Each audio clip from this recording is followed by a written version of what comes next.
എപ്പോ? Okay sir.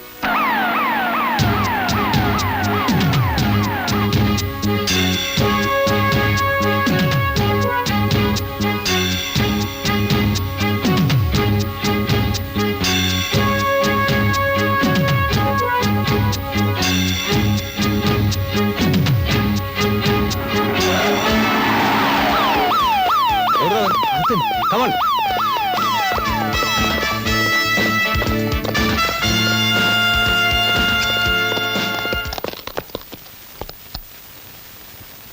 എവിടോ? ഇപ്പൊ ഇവിടെ ഉണ്ടായിരുന്നു. Follow me.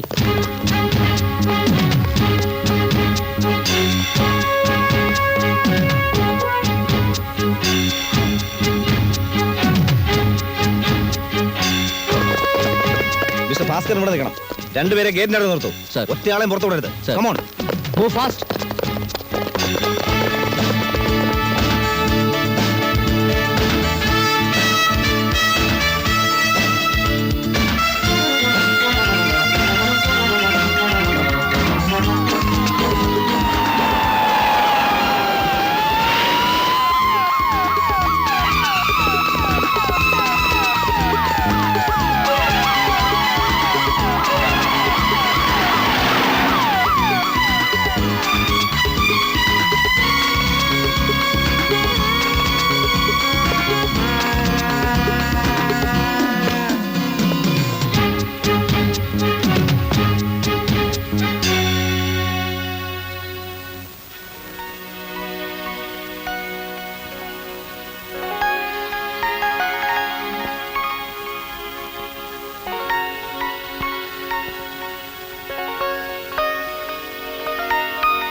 പ്ലീസ് ഒച്ച ഉണ്ടാക്കരുത്. ഞാൻ ഉപദ്രവിക്കാൻ വന്നതല്ല. ഒന്ന് കാണാൻ വേണ്ടി മാത്രം.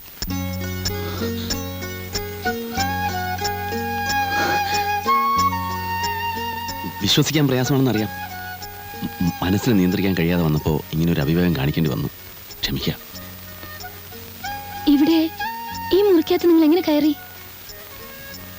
കയറി പോയി എന്ന് പറഞ്ഞാൽ മതിയല്ലോ. ആനി. എന്റെ പേരെങ്ങനെ മനസ്സിലായി? പേര് മാത്രമല്ല, ആനിയെക്കുറിച്ച് എല്ലാം എനിക്കറിയാം. ആനി നൃത്തം ചെയ്യാറില്ലേ? ആനി അറിയാതെ ഞാൻ ഒരുപാട് പ്രാവശ്യം ആനിയെ നോക്കി നിന്നിട്ടുണ്ട്. ലവ് അറ്റ് ഫസ്റ്റ് സൈറ്റ് എന്നൊക്കെ പറയാറില്ലേ? ആദ്യം കണ്ട നിമിഷം തന്നെ ആനിയുടെ രൂപം എൻ്റെ മനസ്സിൽ പതിഞ്ഞു. തുറന്നു പറയാൻ പേടിയായിരുന്നു. സത്യം പറഞ്ഞാൽ ആനിയെ സ്നേഹിക്കാനുള്ള അർഹത എനിക്കില്ല. ആനി ആകാശത്ത് തിളങ്ങി നിൽക്കുന്നൊരു വെള്ളി നക്ഷത്രമാണ്. ഞാനൊരു പുൽക്കൊടി. തെറ്റാണ് ഞാൻ ചെയ്തത്. മനോഹരിയായ ഒരു പെൺകുട്ടിയുടെ മുറിയിൽ അവൾ അറിയാതെ കയറി ചെല്ലുക പൊറുക്കാനാവാത്ത തെറ്റാണ്. ആനി എന്നെ ശിക്ഷിച്ചോളൂ. ബഹളം വെച്ച് വീട്ടുകാരെ ഉണർത്തി എന്നെ പിടിച്ച് പോലീസിൽ ഏൽപ്പിച്ചോളൂ. മനസ്സിലുള്ളത് തുറന്നു പറയാൻ കഴിഞ്ഞു എന്നുള്ള മനസ്സമാധാനത്തോടെ ഏത് ശിക്ഷയും ഞാൻ ഏറ്റുവാങ്ങാം. ഇന്ന് ആനിയുടെ ബർത്ത്ഡേ അല്ലേ? അതെ, എനിക്കറിയാം. മെയ് 21 ഞാൻ ഓർത്ത് വെച്ചിരിക്കുന്നൊരു ഡേറ്റാണ്. അതുകൊണ്ടുകൂടിയാണ് എത്ര ബുദ്ധിമുട്ടിയാലും ഇന്ന് ആനിയെ കണ്ടേ തീരുമെന്ന് എനിക്ക് തോന്നിയത്. ക്ഷമിക്കുക. ഇനി ഒരിക്കലും ഈ തെറ്റ് ഞാൻ ആവർത്തിക്കില്ല.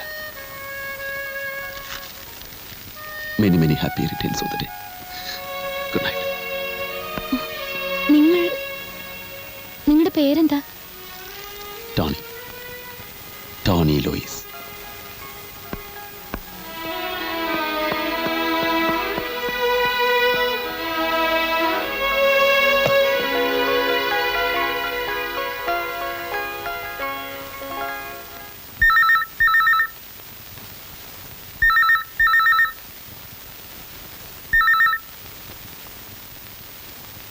Hello, good morning sir. ഒരു രാത്രി മുഴുവൻ നഗരത്തിലെ പോലീസുകാർ ഒരുമിച്ച് വലവീശിയിട്ടും ഒരു ചിന്ന കള്ളനെ പിടിക്കാൻ സാധിച്ചില്ലല്ലോ സാറേ. മോശം. എവിടുന്നാണ് സംസാരിക്കുന്നത്? എന്ത് മണ്ടൻ ചോദ്യമാ സാറേ ഇത്. ഏതെങ്കിലും ഒരു കള്ളൻ ഇതിന് മറുപടി പറയൂ? പിന്നെ എന്നു മുതലാ നമ്മുടെ പോലീസ് കള്ളനെ പിടിക്കാൻ വേറൊരു കള്ളന്റെ സഹായം തേടി തുടങ്ങിയത്? ഇത്തരം ചീപ്പ് മാർഗങ്ങളല്ലാതെ സ്വന്തം ബുദ്ധി ഉപയോഗിച്ച് കണ്ടുപിടിക്കാൻ ശ്രമിക്കും. അതാണ് അന്തസ്. കാണാം. ഇതെന്ത് ജോലിയാ സാറേ നിങ്ങളുടെ? ഇന്നലെയാണെങ്കിൽ വന്നില്ല, മിനിയാന്ന് പകല് മുഴുവൻ കിടന്നുറങ്ങി. ഇങ്ങനെയായി ശരിയാവില്ല. സാർ ഒരു കല്യാണം കഴിക്കണം. കല്യാണം ഒന്നും എനിക്ക് പറഞ്ഞിട്ടില്ല എന്റെ ജാനകിയമ്മേ. ആരും പറയണ്ട. എന്തായാലും ഞാൻ സാറിന് കാണാൻ തുടങ്ങിയിട്ട് കുറെ കാലായില്ലേ. ഓളത്തിലിട്ട പൊങ്ങുതടി പോലെയുള്ള സാറിന്റെ ഈ പോക്ക് അങ്ങ് നിർത്തണം. സാറാ സുരേന്ദ്രൻ മക്കീന്റെ മോളെ കണ്ടിട്ടുണ്ട്. നല്ല കുട്ടിയാ, നല്ലോണം പഠിപ്പുണ്ട്. സാറിന് ചേരും. ഞാനൊന്ന് അന്വേഷിക്കട്ടെ. എന്നെ കല്യാണം കഴിപ്പിച്ചേ തീരുമെന്ന് ജാനകിയമ്മക്ക് എന്താ ഇത്ര നിർബന്ധം? പിന്നെ ആരാ സാറേ ഇതൊക്കെ നോക്കാൻ? ബന്ധുക്കളില്ല, നല്ല കൂട്ടുകാരില്ല. ആരും ഇല്ലാതിരിക്കുന്നത് ആ സുഖം. അതില്ലാത്തത് കൊണ്ട് തോന്നുക. ഒരു കല്യാണം കഴിച്ച് 5-6 മക്കളൊക്കെ ആകുമ്പോൾ ഈ തോന്നലൊക്കെ അങ്ങ് പോവും. അതൊക്കെ ഇനി അടുത്ത ജന്മത്ത് മതി. ജാനകിയമ്മ പോയി കടുപ്പത്തിലൊരു ചായ ഉണ്ടായിക്കൊണ്ടുവരും. ചെല്ല്. പതുക്കെ പതുക്കെ. ഇവിടെ പിടിച്ച ഇവിടെ. ആഹാ, കിടപ്പാണോ? ഓ എന്റെ കർത്താവേ. എന്തു പറ്റിയടോ? ഒന്നും പറയണ്ട സാറേ. ലോറിന്ന് ചുമ്മാ ലോഡ് ഇറക്കിയപ്പോ വെറുതെ ഒന്ന് നെഞ്ചും തല്ലി വീണു. ചുമ്മാ ലോഡിറക്കി വെറുതെ വീഴേ? കണ്ടിട്ടങ്ങനെ തോന്നുന്നില്ലല്ലോ. സത്യമാ സാറേ. അത് പോട്ടെ. നിന്നെ ഏൽപ്പിച്ച കാര്യം എന്തായി? സാറ് പറയുന്ന പോലെ ആളൊന്നും ഈ നാട്ടിലില്ല. ആര് പറഞ്ഞു? ഇന്നലെ രാത്രി അവൻ ഇവിടെ ഉണ്ട്. 19 പോലീസുകാരെ ഈ ടൗൺ മുഴുവൻ കറക്കി ഓടിച്ചില്ല അവൻ. എന്നിട്ട് അവൻ അവന്റെ പാട്ടിന് പോയി. 19 പോലീസുകാർ വിചാരിച്ചിട്ട് നടക്കാത്ത കാര്യം ഞാൻ ഒരുത്തം വിചാരിച്ചിട്ട് എങ്ങനെ നടക്കാനാ? എന്നെ ഒന്ന് വിട്ടേക്ക് സാറ്. അത് ശരി. അപ്പൊ നീ ഒഴിയാണ് അല്ലേ? സാറിന് അത്ര നിർബന്ധമാണ് എന്നെ കൊണ്ട് 2 ഇടി ഇടിച്ചോ? അതിപ്പോ നീ പറയണ്ട, ഞങ്ങൾ ചെയ്തോളാം സമയമാകുമ്പോ, കേട്ടോ?